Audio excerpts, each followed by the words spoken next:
Okay, तो first thank you for joining. No no okay, तो start करते हैं। पहले तो आप अपने बारे में बताओ थोड़ा, क्या करते हो और एज स्पेसिफिकली। मेरा एज तो फिलहाल 18 है और मैं वाना बी एंटरप्रेन्योर हूँ। अभी ओके। फिलहाल मैं अपने आप को उस कैटेगरी में नहीं लिखता हूँ कि मैं अपने आप को पूरा एंटरप्रेन्योर बोलूँ, लेकिन उस जर्नी में हूँ ऑन माई पाथ। मैं अभी लर्निंग प्रोसेस में हूँ, बस वही और क्या। And as a student of life मैं अपने आप को देखता हूँ। ओके, तो क्लोथिंग ब्रांड के बारे में बताओ पहले, उस तरफ हम थोड़ा बात कर लेते हैं। क्लोथिंग ब्रांड, मेरा क्लोथिंग ब्रांड के बारे में क्या जानना है? बताओ कैसे स्टार्ट किया, कब स्टार्ट किया, सब कुछ। सो प्रीवियस नहीं, प्रीवियस नहीं, 2 years पहले मेरा एक इंटरेस्ट है, मेरा एक इंटरेस्ट ग्रुप है फैशन में। तो उसी टाइम हम थोड़ा सा फोकस थे ओके करियर ओके में कि ओके, क्या just a question, you are in, मतलब right now you are in 12। Just completed my exams. 2 years हाँ, ago means you are in 10th. After 10th boards या। Okay, after 10th boards. Okay, continue करो। सो मैं उस time PUBG बहुत खेलता था, मैं एज अ कॉम्पिटिटिव प्लेयर खेलता था। तो वहाँ से भी मैंने around 15 to 20 thousand as a whole बनाया हुआ, लेकिन कभी वो लगा नहीं। फिर एक दिन मैंने रियलाइज़ किया कि पबजी से जितना भी कर ले, मेरा वो पहचान, गेम पहचान नहीं बन के रह सकते ज़िंदगी भर। तो मेरा एक इंटरेस्ट ग्रुप था फैशन में, कोविड भी आ गया, स्कूल भी नहीं था, तो सोचा क्या करते हैं, कुछ समझ नहीं आ रहा था। तो एट द एंड सोचा कि इंटरेस्ट ग्रुप है, सब बोल रहे थे कि स्टार्ट करो, सेल्फ हेल्प ब्यूटी बस उस टाइम बहुत दिखता था। तो सब बोल रहे थे कुछ भी करो, स्टार्ट करो और sell what you consume, become the producer of something you consume. तो वो सब सुन सुन के हम बोले कि स्टार्ट कर ही देते। तो मेरा चाइल्डहुड फ्रेंड्स था स्कूल का, उसको सबको पिच किया हम कि देख कैसा ऐसा आइडिया है, हम लोग सब कर पे साथ में। बस वहीं May 5 को मेरा ब्रांड लॉन्च हुआ था, 2 years अगो। अभी May 5 को 2 years कंप्लीट हो जाएगा। ओके, तो 2 years, तो मतलब सेल्स कैसा है? सेल्स फर्स्ट ईयर मतलब जैसे ही लॉन्च किया था वो फेनोमिनल था, लेकिन वही चीज़ है कि कैपिटल एंड लिक्विडिटी का इश्यूज की वजह से लॉन्च बहुत डिले हो जाता है। एंड हम लोग का ओनली सोर्स ऑफ सेल था इंस्टाग्राम। तो उसके वजह से हम लोग इश्यूज फेस किया, लेकिन it was the first year हम लोग क्लॉक किया 7 to 8 months में। It was around 8 lakh rupees ओहो, in revenue. you are in second when you are cracked the 8 lakh rupees, तब तुम 11th में थे नहीं? 10th बोर्ड्स खत्म हुआ था या कब, मतलब कौन सा 10th का period? बोर्ड्स खत्म हो गया था। अच्छा ठीक है, कंटिन्यू करो। 8 lakh तो rupees in 18। So 8 lakh was not why, ठीक है, वो कंपनी का रेवेन्यू था, हम लोग हाँ उससे हाँ, कुछ नहीं बिल्कुल। बनाया आज तक। हाँ। आज तक एप्लीकेशन से अर्निंग नहीं है। तो सेकेंड ईयर फिर थोड़ा स्टैगनेंट हो गया, क्योंकि वही होता है ना, वर्किंग कैपिटल में कैपिटल ऑब्स्ट्रक्ट हो जाने से इससे दिक्कत हो जाता है। एंड हम लोग का एक चीज़ था कि हम लोग मैन्युफैक्चरिंग क्रैक नहीं कर पा रहे थे, तो उस एरिया में लैग कर रहे थे। तो सेकेंड ईयर हम लोग डिप डाउन हुए टू 2.5 to 3 lakhs। मतलब सेकेंड ईयर अभी तक कंप्लीट नहीं हुआ है, लेकिन हम अब तक का जर्नी बता रहे हैं। एक लॉन्च, सिर्फ एक ही लॉन्च कर पाए कंपैरिजन टू प्रीवियस ईयर जहां हम लोग 4 लॉन्च किया था। तो ओके अगर मई 20 साल भी अगर हम लोग 4 लॉन्च करते तो वो सिमिलर ही होता पिछले साल का जैसा। तो अभी क्या हुआ, मेरे को फाउंडर की क्लैशेस हुआ है, साथ में थोड़ा सा मिसअंडरस्टैंडिंग्स है। तो I am working on the future of the company. तो मे बी एपोथेसिस रीब्रांड होगा एंड मेरी बहुत सुन हम लोग एक नया ब्रांड के तौर पे आएंगे।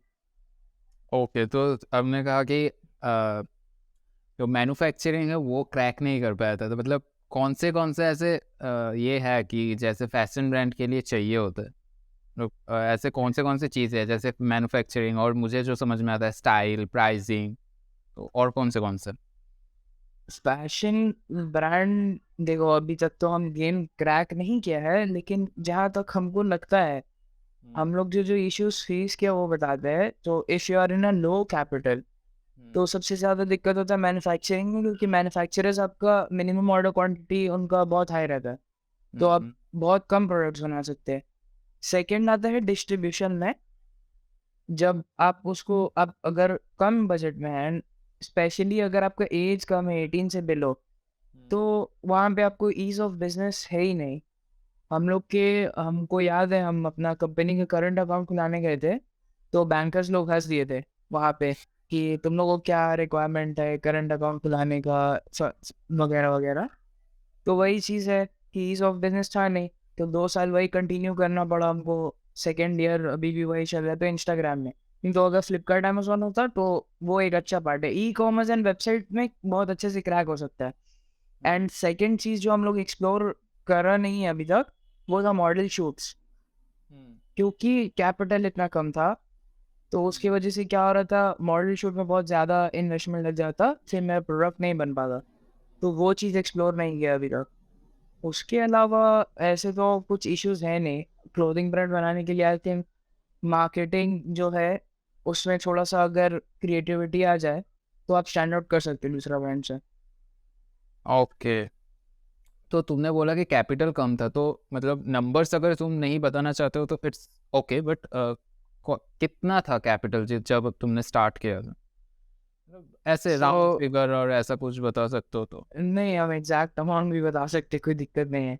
ओके। एग्ज़ैक्ट अमाउंट था 34,000, ओके। लेकिन उसमें से मेरा प्रोडक्शन कॉस्ट लगा था 22,000 एंड बाकी सब लगा था मेरा पैकेजिंग एंड ब्रांडिंग स्टफ बनाने के लिए।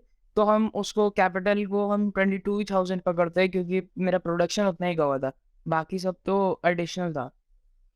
हो गया। तो तुमने पहले ही बार में 22,000 मतलब ऐसे प्रोडक्शन कर लिए थे? मतलब पहले तो कोई सेल्स नहीं थे, सेल्स नंबर ज़ीरो पहले टाइम? हाँ, ज़ीरो। तो फर्स्ट ऑफ ऑल 22,000 से हम लोग लॉन्च किया एंड से 2 ही दिन में हम लोग आउट ऑफ स्टॉक हो गए थे। देन फिर हम लोग नया लॉन्च किया, वो भी 1 मंथ में हम लोग आउट ऑफ स्टॉक हो गए थे। फिर थर्ड लॉन्च में हम लोग कुछ आइडिएशन स्टेज से निकल के नया कुछ क्रिएट करने जा रहे थे, वहाँ पे ही हम लोग का नया प्रोडक्ट निकला था मॉकनेक। तो वो चीज़ जब बनाया था तो उसका रिस्पॉन्स बहुत अच्छा था, लेकिन टाइम इतना डिलेड था, उसी से हम लोग अपना 3 लाख के अराउंड सेल किया एंड उसमें हम लोग इन्फ्लुएंसर मार्केटिंग भी इंटीग्रेट किया था, तो उसकी वजह से सब कुछ बहुत सही हो गया था। ओके। तो तुमने पहली बार जब जो टी शर्ट था, आई थिंक पहला जो निकला था, तो टी शर्ट जो निकला था उसमें उसका कहाँ पे मार्केटिंग किया था? मतलब इंस्टाग्राम पे ही मार्केटिंग चल रहा था या किसी और जगह पे नहीं किया था? अभी तक फिलहाल अभी करंट डेट तक हम लोग आज तक सिर्फ पोस्ट डाले हैं। उसके अलावा मुश्किल से 2 से 3 ऐड चलाया होगा, वो भी 200-300 के अराउंड। उसके अलावा हम लोग का मार्केटिंग स्पेंड ज़ीरो है एंड एक इन्फ्लुएंसर है अनुज दत्ता, उससे हम लोग बाटा कोलैब किया था। तो उसको फॉर द प्रोडक्ट हम लोग उसको प्रोडक्ट पसंद आया था, तो वो शाउट आउट वगैरह दिया, तो वहाँ से मेन रीच आ गया। ओके, अच्छा है यार। हाँ, तो ऐसा अभी तो मतलब स्टार्टअप का बहुत बड़ा बूम आया है, ऐसा लोग बोलते हैं, लेकिन कोलकाता में मुझे इतना नहीं देखा जितना दूसरे सिटीज़ में दिखता है। तो तुम्हें क्या लगता है? हमको जहाँ तक लगता है कोलकाता में स्टार्टअप कल्चर है, may be not as huge as Bengaluru या दिल्ली, हम्म। बट होगा। मेरे और तुम्हारे जैसे बंदे हैं, लेकिन we are yet to figure out, या हम लोग अभी तक उस कम्युनिटी से एक्सपोज नहीं हुए हैं मे बी। और ऐसा भी हो सकता है कि तुम जो बोल रहे हो वो सही है कि कल्चर है ही नहीं, लेकिन हमको जहाँ तक लगता है कि ऐसा नहीं है। There are startups from Kolkata. Shark Tank में ही इस बार हम लोग देखा कितना कोई आया था, बेस्ट द फूड था एंड उसके अलावा भी बहुत सारा बंदे लोग आया था। तो I think culture is there, हम लोग we are not yet expose to that culture. Maybe बी बहुत ज़्यादा मेन स्ट्रीम नहीं होगा, क्योंकि एक यहाँ पे एक और कल्चर है ना, वो गवर्नमेंट जॉब वाला। तो हाँ। West Bengal government and WB port से तो बहुत ज़्यादा ही क्लोज है, तो मे बी कोलकाता में उसकी वजह से कम है। And may be Kolkata is not an opportunity hub like Bengaluru या मुंबई, तो इसीलिए शायद थोड़ा कम है, लेकिन है। शार्क टैंक इंडिया है, उसने कितना मतलब इसमें है इसका हाथ कि हाँ, शार्क टैंक के लिए बहुत लोग बोलते हैं कि हाँ, शार्क टैंक के लिए ये बूम आया है, शार्क टैंक ने घर-घर में स्टार्टअप्स पहुँचाया है, क्या होता है, क्या नहीं होता है? तुम्हें क्या लगता है?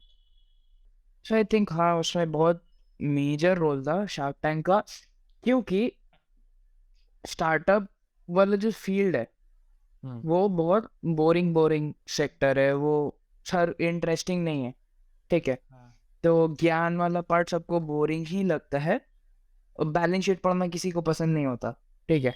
हुँ। एंड अब वो स्कूल में ऐसे भी सिखाया नहीं जाता है कि how to read company financials, unless वो कॉमर्स स्टूडेंट है तो वो सीखेगा। वो भी बहुत हाई चांसेस है कि हम बीकॉम स्टूडेंट को अगर दे देते हैं अभी कंपनी फाइनेंशियल पढ़ने, तो 50% तो शायद नहीं पढ़ पाए, लेकिन फिर भी अगर देखते हैं वो बहुत बोरिंग पार्ट है।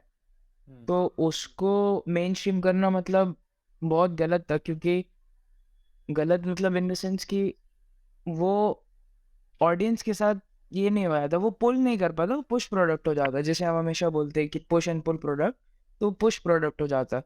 उसी जगह शार्क टैंक एक फैमिली, एक टिपिकल इंडियन फैमिली जब अपना टेलीविज़न स्क्रीन के सामने बैठता है, तो उसको चाहिए होता है एंटरटेनमेंट, क्योंकि वो दिन भर स्ट्रगल किया है, अपना फैमिली का डेली नीड्स को कंप्लीट किया है, एंड शाम में उसको फ्री टाइम में थोड़ा हँसी मज़ाक चाहिए।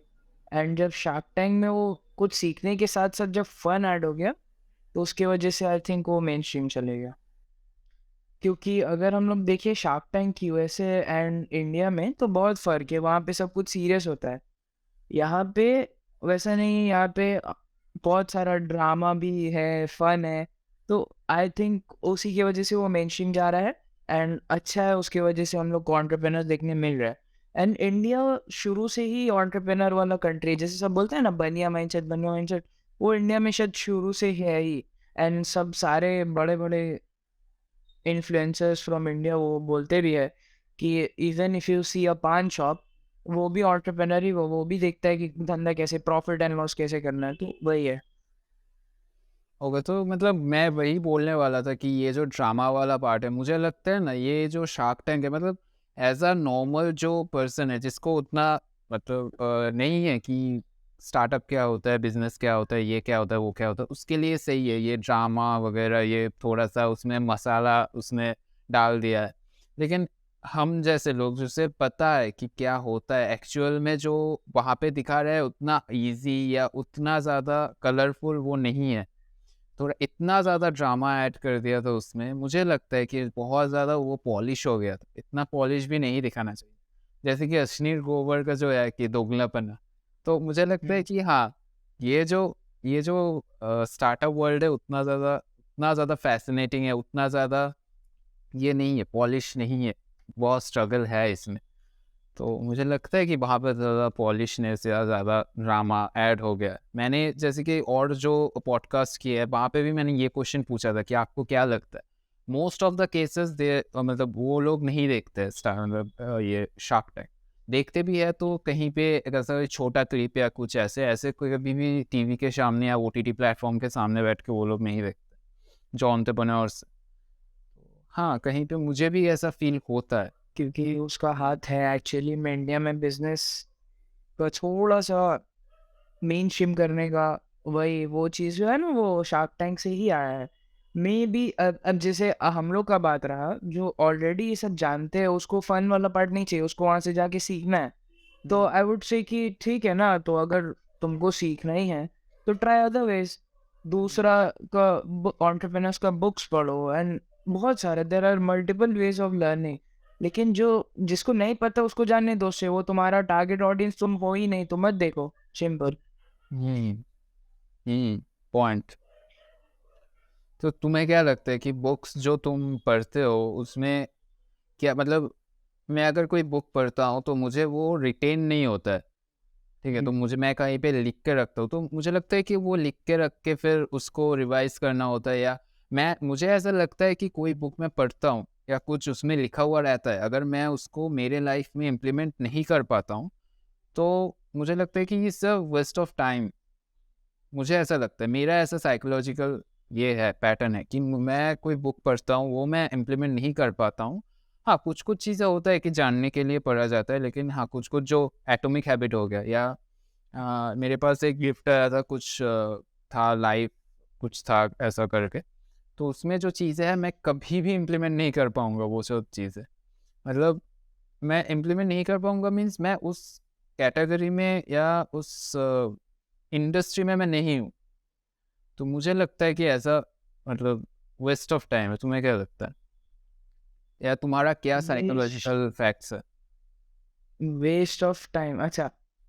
फर्स्ट ऑफ ऑल ठीक है, वेस्ट ऑफ टाइम तो बुक्स नहीं है, क्योंकि हम बता रहे एटलीस्ट तुम कुछ नहीं भी सीखे ना बुक से, तो एट द एंड तुम्हारा वोकैब्युलरी बहुत अच्छा हो जाएगा। हाँ। ठीक है, तो है। एंड उसके अलावा भी अगर देखते हैं तो बुक पढ़ना हमको इन पर्सनल पसंद नहीं है। ठीक है, हम भी हाल फिलहाल में ही स्टार्ट किया, फोर्स कर करके पढ़ते हैं। लेकिन जब पढ़ते हैं हम उसको ऐसे नहीं पढ़ते कि हमको उसको रिटेन करना है या हमको इसमें क्या क्या पॉइंट्स बोला है पूरा याद रखना है।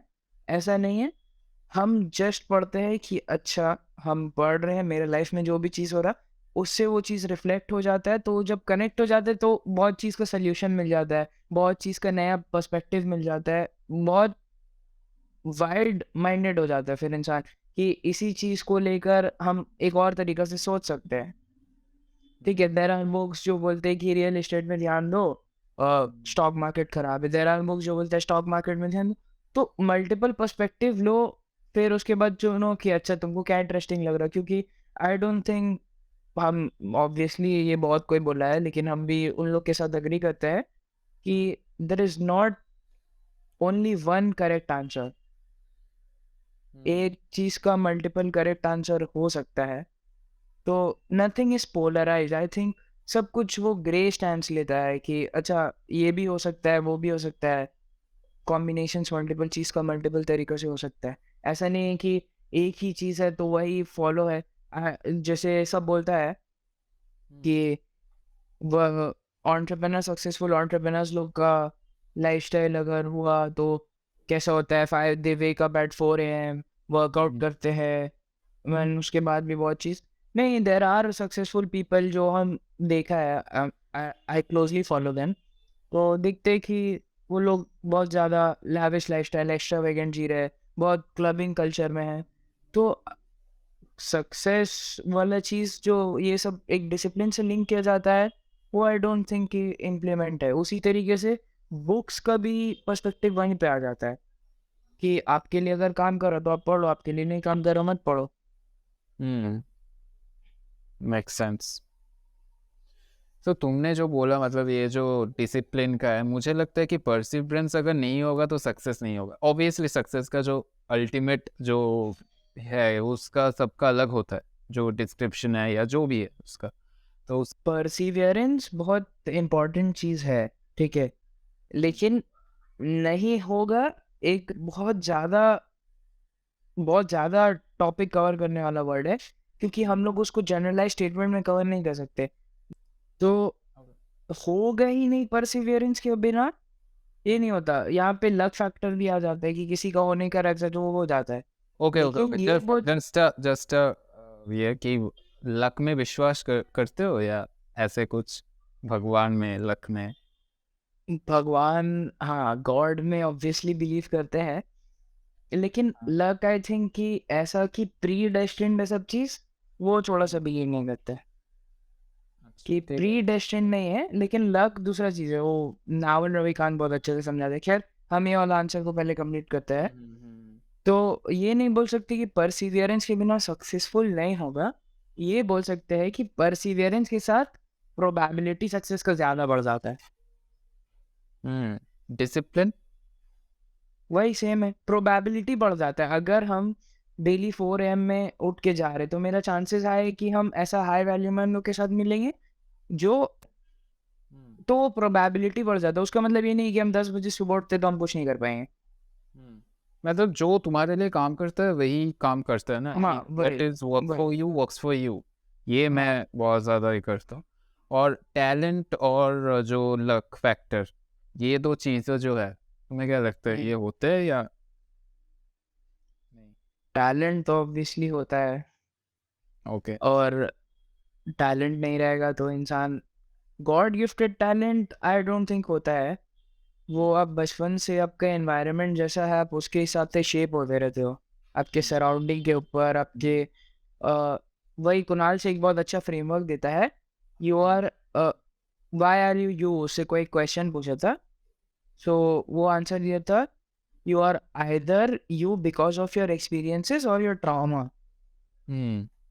तो वही चीज़ है कि हाँ ये अच्छा फ्रेमवर्क है। तो आप जैसे भी बनते हो, आपके साथ क्या क्या हुआ है उसी का रिजल्ट होता है, आपके सराउंडिंग, आपका इन्फ्लुएंस कैसा था, आपका एस्पिरेशंस क्या था, उस हिसाब से। God gifted I don't believe होता होगा।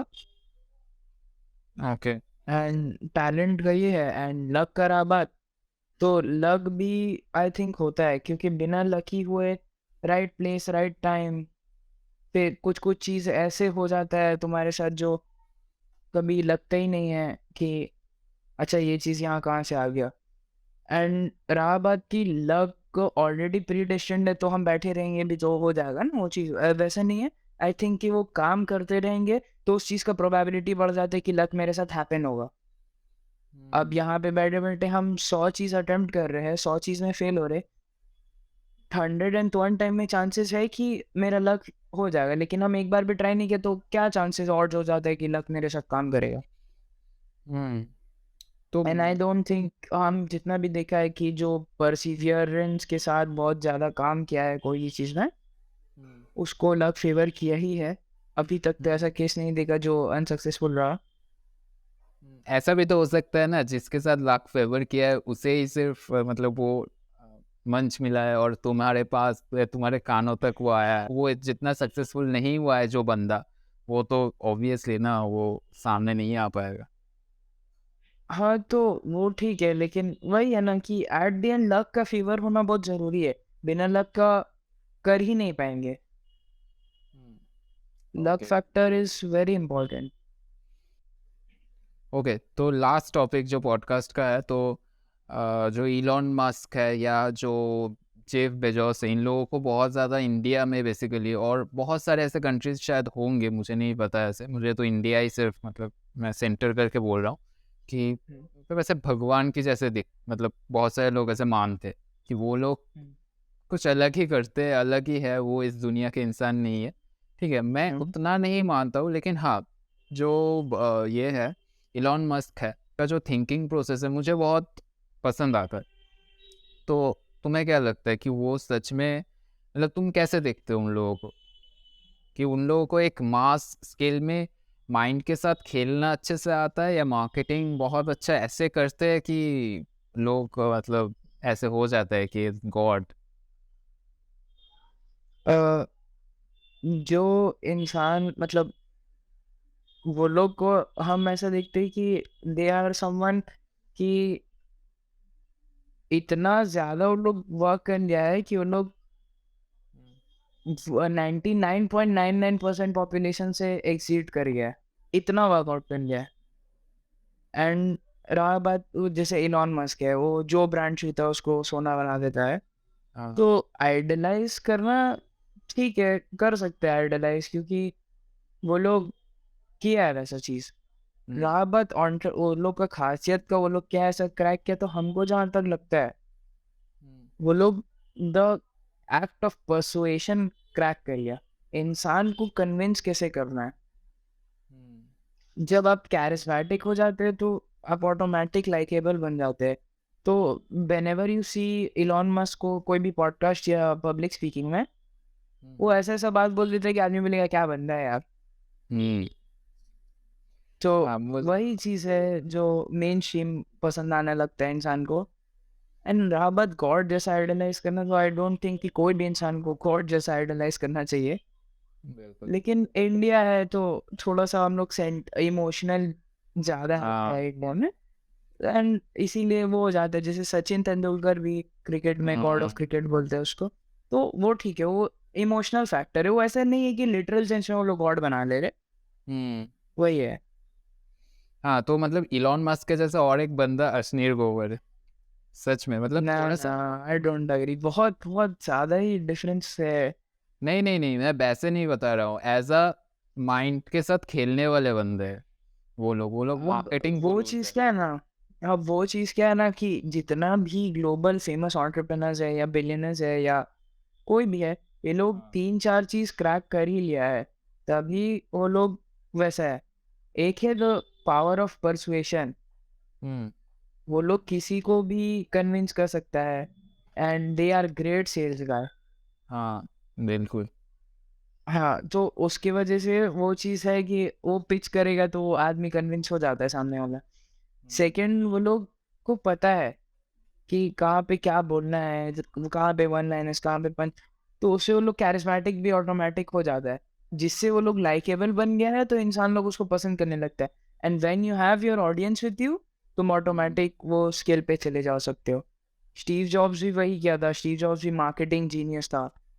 तो आई थिंक कि मेजरली सब मार्केटिंग जीनियसेस ही होता है जो थोड़ा सा आउट ऑफ द बॉक्स सोच लेता है, कॉमन ही चीज़ कर देता है लेकिन आउट ऑफ द बॉक्स सोच के। अच्छा, तुम जब वो डिज़ाइंस करते हो तो खुद करते हो या कोई बंदा है करता है, ऐसा क्या क्या सीन है? डिज़ाइंस कैसा है कि अब हम फैशन इंडस्ट्री में हैं, अब जैसे कुछ भी परचेज करने जाते हैं कभी, यूरोपियन मैन ना बहुत शीक स्टाइल फॉलो करता है, तो वहाँ का स्टाइल हमको बहुत पसंद है। हाँ, शीक स्टाइल तो पे थोड़ा ये दो कि क्या होता क्या है वो? शीक मतलब बहुत फैशनेबल। अच्छा, मतलब तो फैशनेबल तो बहुत सारा होता है, मतलब वो कहते हैं रोड स्टाइल, राइट? अच्छा, स्ट्रीट वेयर या नहीं, तो वो लोग, एक हम बता रहे जो भी जनरलाइज ऑडियंस को समझना है, हाँ। वो ऐसा टॉम क्रूज टाइप, जैसे जेंटलमैन टाइप वैसा अच्छा। कपड़ा पहनता है, टर्टल नेक सूट, वो सब। हाँ। तो वो शीक स्टाइल, जैसे अगर हमको कुछ भी पसंद आया एंड हम्म, वो मार्केट में इस रेट में अवेलेबल नहीं, तो लूप है, लूप होल है, मार्केट में गैप है, फिल कर दो, सिंपल। वैसे एक डिज़ाइन होता है, दूसरा कभी कभी सोचते हैं कि दो और चीज़ को कभी मिला देते, जैसे टर्टल नेक का बाहर, ऑफनेक्स का half hmm, sleeves, half sleeves half sleeve turtle neck का, एंड यहाँ पे नहीं था, यहाँ पे मेन स्ट्रीम नहीं, ज़्यादा कोई नहीं पहनता, सेलिब्रिटीज, तो हम सोचे उसको मेन स्ट्रीम करते हैं, तो वही लॉन्च किया था। मतलब तुम खुद खुद करते हो, राइट, डिजाइन्स?